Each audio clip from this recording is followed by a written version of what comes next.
साथियों, इस युद्ध में अमेरिका का जो रोल है वो ट्रंप के आने के बाद किस तरह से बदला है, इस पर आज विस्तार से चर्चा करेंगे। लेकिन इस चर्चा से पहले मैं आपको इतिहास की एक प्रासंगिकता फिलहाल दे देता हूं, ताकि आप आज के विषय में इस बात को बेहतर तरीके से समझ पाएं। साथियों, बात है वर्ल्ड वॉर टू की। वर्ल्ड वॉर टू में जब दुनिया एक तरफ से युद्ध लड़ रही थी, अमेरिका युद्ध के लिए बम गोले दे रहा था। बिल्कुल ऐसे ही समझिए जैसे कि आज जेलेंस्की को डिफेंस सहायता के नाम पर हंड्रेड्स ऑफ बिलियन डॉलर की मदद अमेरिका ने दी हुई है। लेकिन जब सेकेंड वर्ल्ड वॉर चल रहा था, उस समय अमेरिका ने यूरोपियन कंट्रीज को, स्पेशली जर्मनी से लड़ाने के लिए फ्रांस और ब्रिटेन को भर भर के सहायता दी और कहा कि तुम्हें जर्मनी को हराना है, तुम्हें जापान को हराना है, इटली को हराना है, हराओ, मुझसे असलहा लेते रहो। जब यह बात जापान को समझ में आई, जर्मनी को समझ में आई कि यार अमेरिका हमें लड़ा रहा है, तो क्यों ना अमेरिका के साथ ही बदला ले लिया जाए, तो उन्होंने अमेरिका के ऊपर धावा बोल दिया। अमेरिका पर धावा बोला, अमेरिका के एक जहाज को डुबोने का, एक मिलिट्री बेस कैंप को उड़ाने का। ऐसे में अमेरिका बदला लेने निकला और हिरोशिमा नागासाकी पर बम गिराकर सेकेंड वर्ल्ड वॉर को खत्म कर दिया। अब आपके दिमाग में प्रश्न आएगा, इतनी पुरानी बात को आज क्यों बता रहे हो? इसलिए बता रहा हूं ताकि आपको यह समझ में आए कि इस कहानी में जो दो किरदार मैंने बताए कि फ्रांस और ब्रिटेन को अमेरिका ने उस समय वेपन्स दिए और बहुत सारा पैसा दिया। इतना पैसा दिया कि उस पैसे की वापसी करते करते ब्रिटेन और फ्रांस अमेरिका के गुलाम बन गए। आज जो आप देखते हैं कि एक समय जिसका कभी सूरज नहीं डूबता था, वो ब्रिटेन आज अमेरिका का पिछलग्गू बना हुआ है। फ्रांस, जिसने ब्रिटेन को टक्कर देकर पूरे वर्ल्ड के कई देशों को अपना उपनिवेश बनाया हुआ था, आज वो अमेरिका के आगे कर कुछ नहीं पाता। क्यों? क्योंकि अमेरिका ने सेकेंड वर्ल्ड वॉर के समय इन्हें जो पैसा दिया, उसकी वसूली उसने करने के लिए व्यवस्थाएं बनाई, जिन्हें बैंक नाम दिया गया। बैंक थी वर्ल्ड बैंक और आईएमएफ। दिया गया पैसा इन बैंकों के माध्यम से था ताकि दी गई मदद कर्ज कहलाए, और जब कर्ज कोई देश वापस नहीं कर पाता तो वो सॉवरिन डेट हो जाता है। कोई भी देश नहीं चाहता कि वो कर्ज में बर्बाद हो। ऐसे में ये दोनों ही देश अपने आप को रिवाइव करने के लिए अमेरिका द्वारा स्थापित वर्ल्ड बैंक और आईएमएफ के गुलाम बन गए। परिणाम यह हुआ कि अमेरिका ने भर भर के इन देशों से पैसा कमाया। अब इस कहानी को दूसरे अध्याय पर लेकर चलते हैं।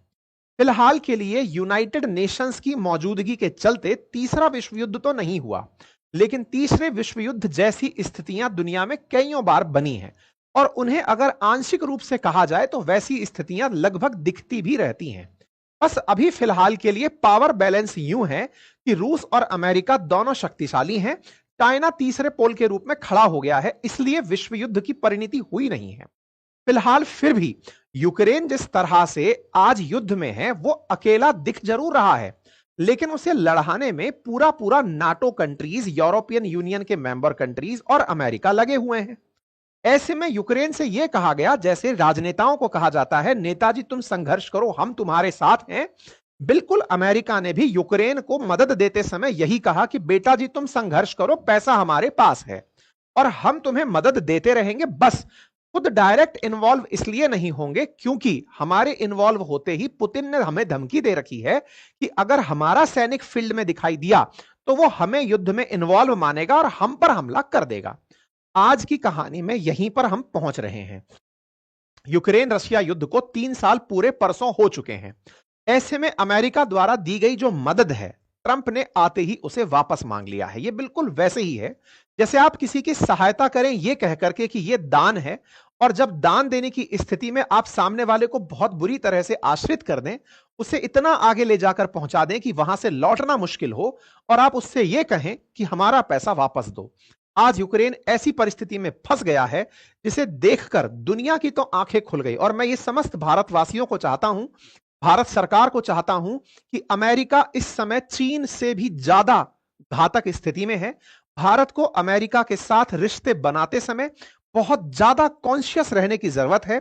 इस पूरी दुनिया में ऐसा कोई सगा नहीं जिसे अमेरिका ने ठगा नहीं। वास्तविकता है कि भारत अमेरिका की भक्ति से बाहर निकले और बाहर निकल करके सीधा अप फ्रंट होकर के मुकाबला करे। झुकने की जरूरत नहीं है।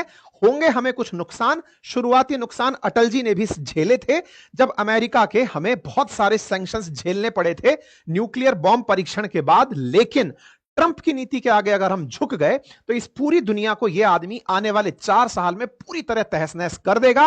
परिणाम जेलेंस्की को दिखने शुरू हो चुके हैं, आप भी उसे अब देखना शुरू करें।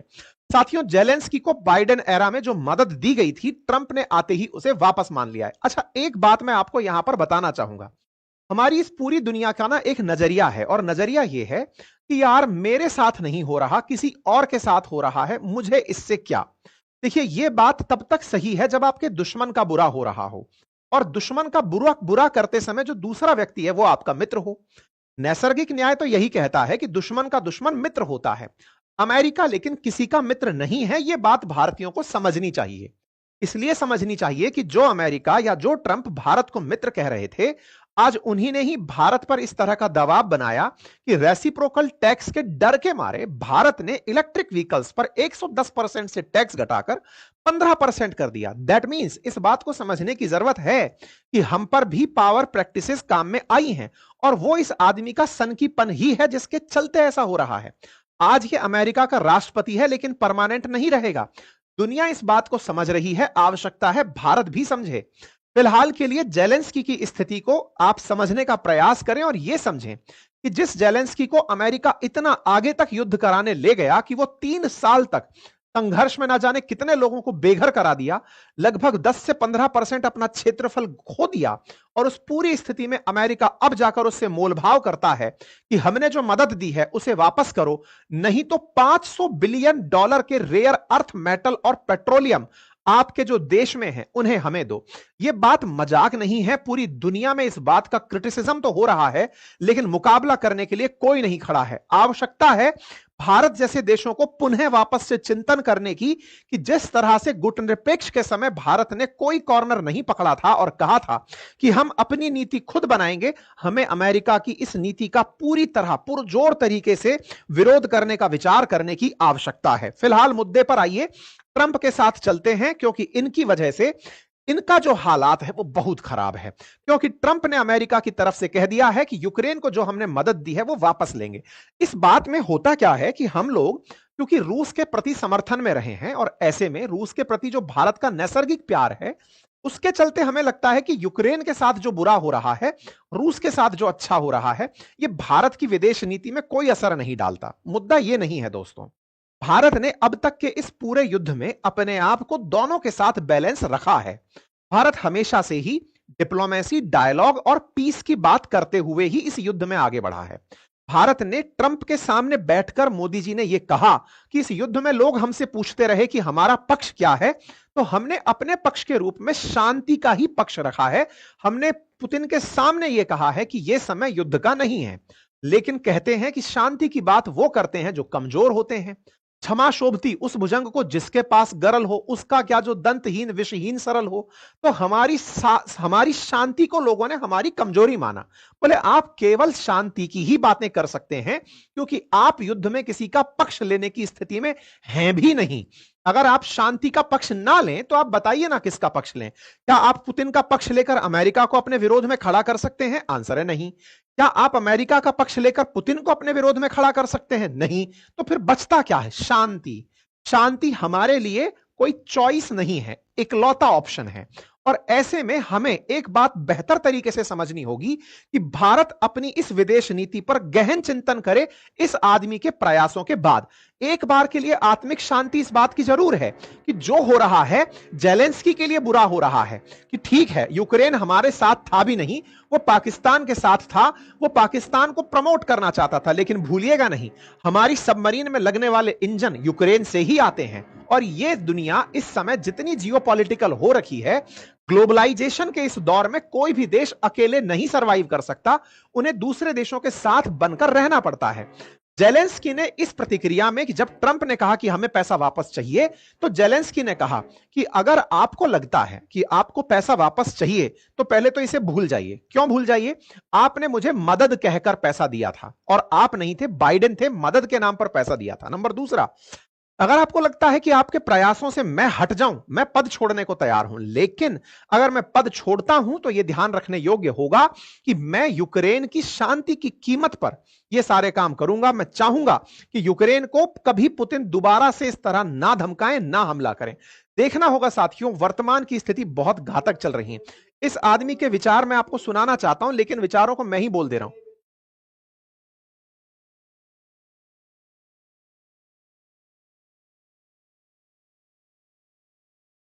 इन्होंने जो कहा, इनका भाषण एकदम स्पष्ट है और इन्होंने बहुत बड़ी बात बोली कि हमने जो पैसा दिया वो मदद के नाम पर दिया और यूरोप ने जो यूक्रेन को पैसा दिया वो लोन के रूप में दिया। तो इसका मतलब ये जेलेंस्की का तो फेलियर नहीं है।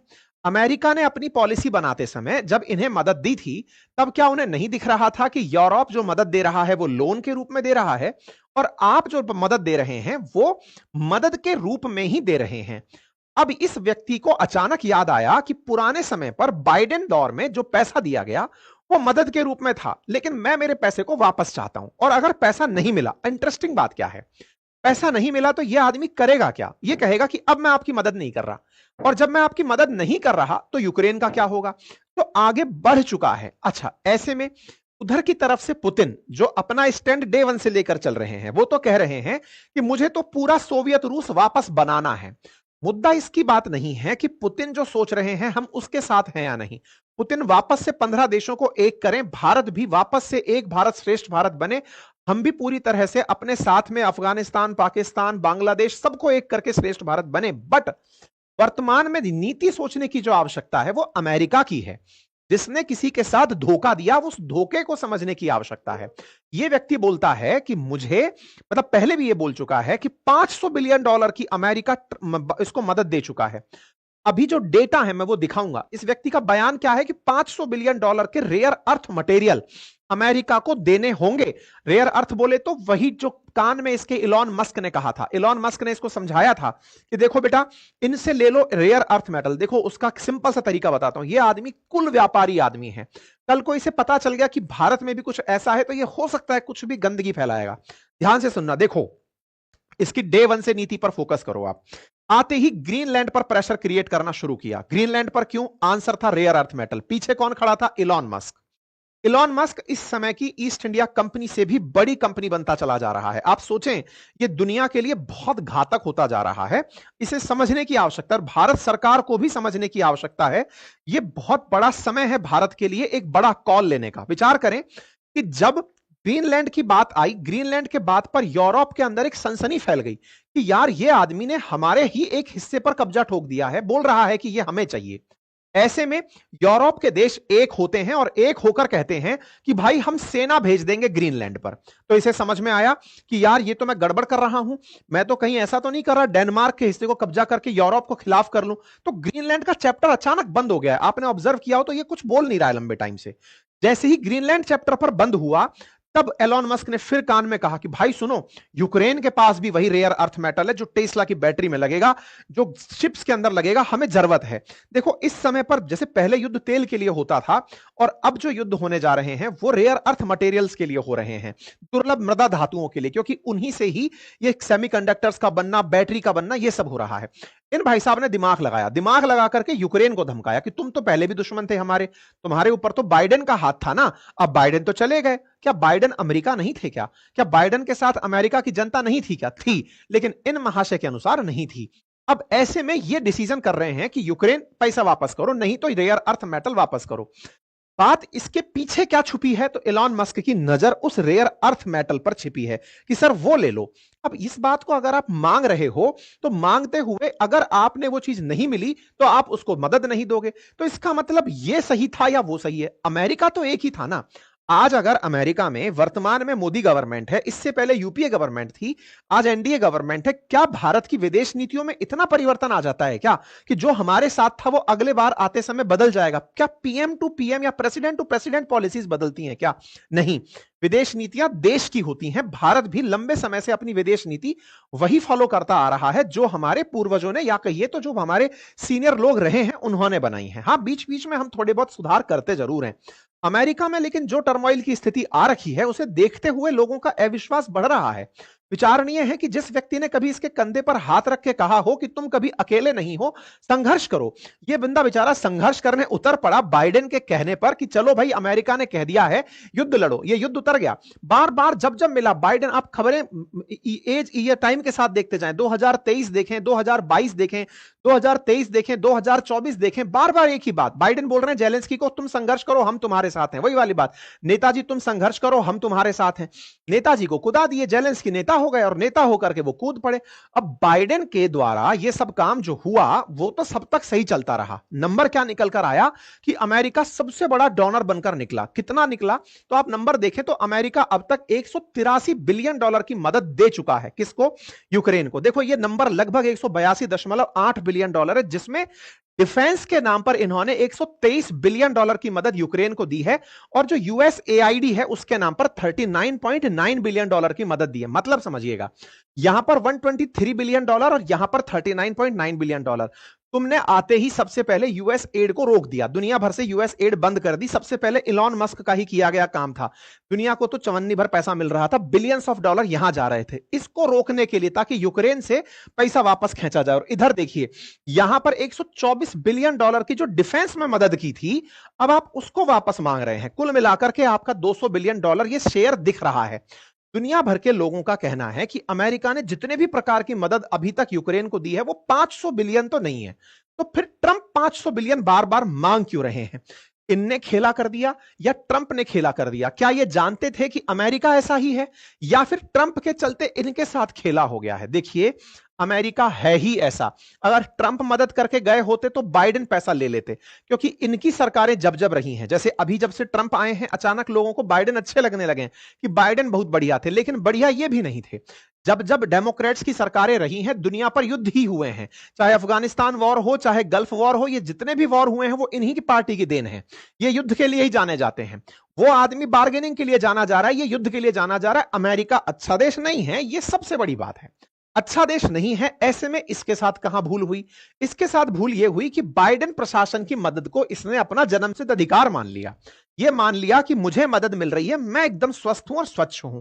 दिक्कत कहां हुई? बाइडेन के कहने पर। अच्छा, एक बात और समझिएगा, ट्रंप ने एक बात जो बोली जो वाकई में कंसिडरेबल है, और उसकी बात को ध्यान में रखते हुए ये दुनिया को भी समझना चाहिए कि ये लोग तो चाइना से भी बुरे हैं। देखिए, आप एक बात समझें, चाइना ने वर्ल्ड को एक बात कराई कि भाई मुझसे तुम लोन ले लो, road belt and road initiative के नाम पर, और अमेरिका ने एक मुहिम चलाई ये दुनिया को समझाने की कि चाइना ये सब काम जो कर रहा है ये डेट ट्रैप पॉलिसी के तहत कर रहा है। डेट ट्रैप पॉलिसी क्या थी? चाइना ने जितनी भी जगह बेल्ट एंड रोड इनिशिएटिव से कहीं रोड बनवाई, कहीं हाईवेज बनवाए, कहीं पोर्ट्स बनवाए, उन सब के लिए लोन दिया सामने वाले देश को।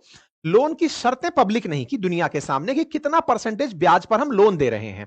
लोन देता था, अगर सामने वाला देश लोन नहीं चुका पाता था तो उस जगह का ऑपरेशन अपने हाथ में ले लेता था। जैसे श्रीलंका के केस में हम्बन टोटा चला गया पूरे 99 ईयर्स के लिए। ठीक है साहब, अमेरिका ने ढिंडोरा पीट दिया कि देखो चाइना से किसी का साथ, चाइना से सामान मत लेना। हम भी वहीं थे, अमेरिकी मीडिया ही तो इंडिया में चलता है, पूरी तरह से वही नैरेटिव आया, चाइना को पूरी तरह क्रिटिसाइज कर दिया कि साहब ये तो पूरी तरह से ऐसा देश है जो लोगों को लोन देता है, कर्ज के जाल में फंसा लेता है। और तुम क्या करते हो? तुम तो मतलब चाइना तो लोन देकर के कब्जा करता है, और तुम यार मदद के नाम पर सामने वाले को बर्बाद कर दिए।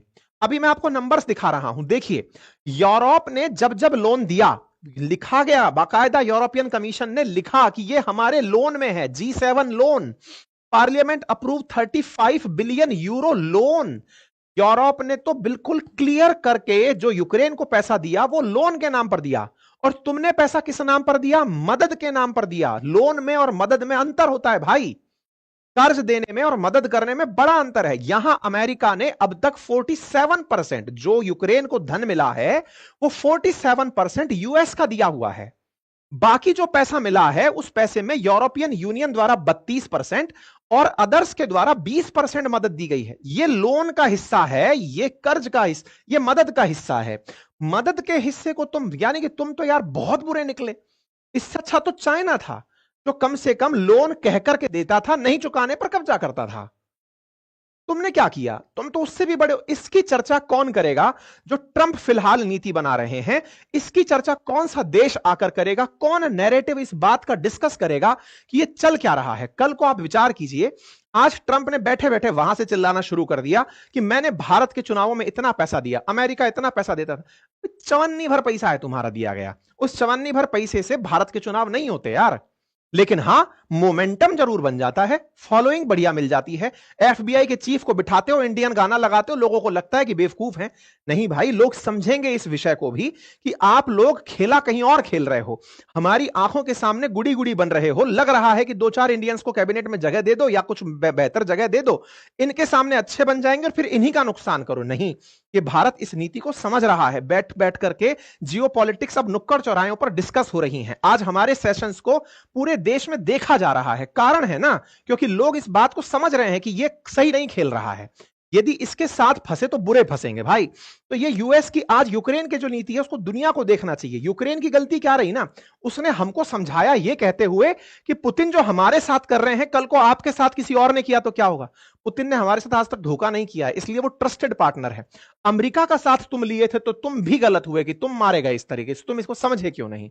अब देखो, जब इसने इस तरह की बात की कि मैं $500 बिलियन का पैसा वापस लूंगा, तो भाई अब देखें आप, जो यूरोपियन अखबार हैं उनके अंदर फैक्ट चेक डला हुआ है इस बात का कि ट्रंप फॉल्स क्लेम कर रहे हैं 500 बिलियन का।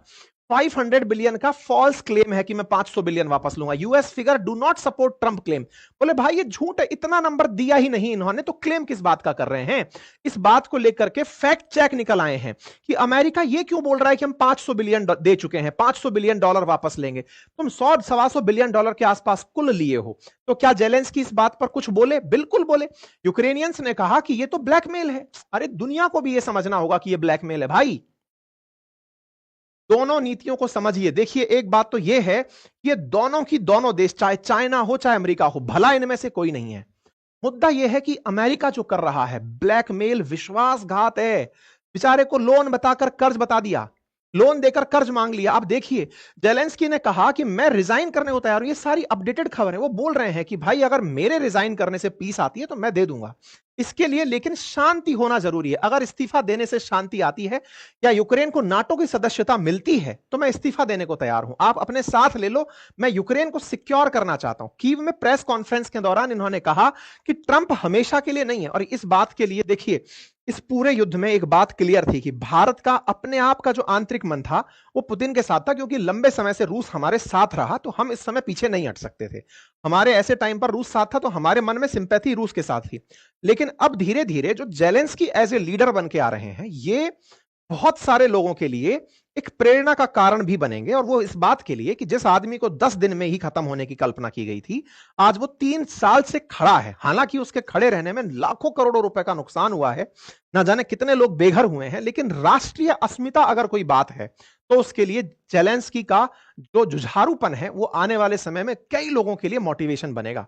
अदरवाइज तो अब तक यूक्रेन मिल ही चुका होता। आज भी अगर जिस स्थिति में है वो बचा है तो इसकी जिद के कारण, जिसने जियोपॉलिटिकली खुद को इतना अंगेज किया कि पैसा ले आया युद्ध लड़ने के लिए। इसकी तो तैयारियां बिल्कुल नहीं थी युद्ध लड़ने की, लेकिन फिर भी खुद को यह सर्वाइव करा ले गया। यह अपने आप में एक बड़ी बात निकल कर आती है। ट्रंप हमेशा के लिए नहीं है, लेकिन रूस का खतरा हमेशा रहेगा। यह बात इसने बोली। इसने कहा कि मैं आज और इस वक्त यूक्रेन की सुरक्षा चाहता हूं। मेरा मकसद दशकों तक सत्ता में बने रहने का बिल्कुल नहीं है। शांति के लिए इस्तीफा देने को तैयार हूं। यह इन्होंने बकायदा अपनी प्रेस कॉन्फ्रेंस में कहा। देखिए मुसीबत क्या है ना इस व्यक्ति की, अब ये फंस चुका है। फंस कैसे चुका है? क्योंकि इसने जो कदम चल दिए, उस कदम पर या तो अमेरिका को $500 बिलियन के नाम पर अपने रेयर अर्थ मेटल दे, तो उधर से मर गया। दूसरी तरफ से अगर देखा जाए तो अगर ये अब हटता है तो पुतिन तो यहां पर गोलाबारी कर ही रहे हैं, तो ये बुरी तरह स्थिति में फंसा है। हमारे लिए फिलहाल अभी एक लेसन ही है। स्थिति के नाम पर केवल तरस कर सकते हैं। ये बोल रहा है कि मेरे ऊपर 100 मुझे मदद दी गई, ये साफ बोल रहा है मेरे ऊपर मदद दी गई, और लोग इसके समर्थन में आ रहे हैं। यूरोप की तरफ से लोग इसके समर्थन में आ रहे हैं कि भाई ये बात बिल्कुल सही है। Won't recognise $500 billion debt to the US. मैं मानता हूं कि ऐसा कोई कर्ज मेरे ऊपर नहीं है। हां, अगर आप लोग मुझे चाहते हैं कि मैं इस्तीफा दूं तो एक ही कारण है, अगर आप चाहते हैं शांति चाहते हो तो लो, मैं शांति के लिए तैयार हूं, मुझे नाटो में शामिल कर लो। इस आदमी ने 3 साल पहले जो अपनी बात बोली थी कि मैं नाटो में शामिल होना चाहता हूं, मुझे नाटो में शामिल कर लो, मैं शांति और पद से इस्तीफा देने को तैयार हूं, देश के प्रति जो इसका ये भाव है, ये अलग लेवल पर दिखाई दे रहा है। लोग इसे अपने अपने लेवल पर तारीफ कर रहे हैं। इन्होंने क्या किया? अभी क्या हुआ है कि परसों 3 साल पूरे हुए युद्ध के। 3 साल से रशिया यूक्रेन चल रहा है। रशिया यूक्रेन के चलते अब तक लगभग 10% हिस्सा ऐसा है जिसके अंदर बड़ी मात्रा के अंदर माइंस एंड मिनरल्स हैं। खोरसान रीजन, लुहांस्क, डोनास्क, इन सब पर रूस ने कब्जा कर लिया है। देखो, जब रूस इस तरफ आगे बढ़ रहा था, हम सभी भारतीय लगभग बहुत अंदर से, बस जियोपॉलिटिकली इंडिया अनाउंस नहीं कर रहा था, मन ही मन इस बात पर खुश हो रहे थे, हमारा अपना है, युद्ध जीत रहा है, हमारा अपना है, हमारा साथी है। और इसके साथ हम लोग इमोशनली कनेक्टेड थे। इस बात पर आर्ग्यूमेंट क्यों नहीं है? क्योंकि रूस के साथ भारत का अपना मामला है। चलो इसको हटाते हैं। लेकिन मुद्दा जो यहां पर अब निकल कर आता है वो ये कि यूक्रेन ने इस तीसरे साल में बहुत कुछ खोया है। क्या क्या खोया है? लगभग 46.9 मिलियन लोग यूक्रेन छोड़कर दूसरे देशों में चले गए हैं। करोड़ों की संख्या में लोगों ने अपने धंधे खोए हैं। आप कहेंगे कि सर करोड़ों की तो आबादी नहीं है। देखो, असल में क्या है कि डायरेक्ट और इनडायरेक्ट रूप से जो कनेक्टेड रूस और यूक्रेन के लोग हैं, वो दोनों तरफ के लोग प्रभावित हैं युद्ध से। न जाने कितने लोग, आप कहेंगे श्रीलंका को क्या हुआ था, वो बर्बाद ही इन दोनों के चक्कर में हुआ था। हमने कईयों बार इस पे सेशन किया। खैर एनीवे, फिलहाल अगर नंबर्स की देखी जाए तो वो लाखों में है। अब कौन सही नंबर बताता है नहीं पता, लेकिन लाखों में लोग मरे हैं, सैनिक मरे हैं। अब देखने वाला समय यह होगा कि इन दोनों का आगे क्या होगा। तीसरे साल की एनिवर्सरी पर, युद्ध की एनिवर्सरी पर, पुतिन ने अपनी तरफ से 250 से अधिक ड्रोन यूक्रेन पर हमला करने भेज दिए थे। ये 22 तारीख परसों की आपके सामने कटिंग न्यूज कटिंग्स हैं, आप इन्हें देखें। हमला करते हुए ड्रोन्स आपको दिख रहे हैं, तो वहीं दूसरी तरफ आग बुझाते हुए यहां पर सैन्यकर्मी दिख रहे हैं। 267 ड्रोन के साथ रूस ने तीसरे साल की एनिवर्सरी पर इनके ऊपर हमला किया। इनने कहा कि हमने उनको रोका और हमने उनमें से कईयों को बर्बाद भी किया है। 3 लोग घायल होने की खबर निकल रही है, 2 लोग मारे गए हैं, ऐसी भी न्यूज आ रही है। यूक्रेन ने बदले में ड्रोन चलाए। रूस ऐसा कह रहा है कि 20 ड्रोन इनने भी चलाए थे। रूस ने 13 शहरों में रूस का हमला हुआ था इस थर्ड एनिवर्सरी के नाम पर। यूक्रेन ने उनमें से 138 ड्रोन मारे थे और 119 डिकॉय ड्रोन थे जो ध्यान भटकाने के लिए आए थे, तो उन पर इसने निशाना नहीं साधा। इसने यही बोला कि देख लो साहब, शांति चाहने वाले युद्ध की एनिवर्सरी भी ड्रोन चला के मनाते हैं। बाकी आप इस विषय पर क्या सोचते हैं, आप बताइए।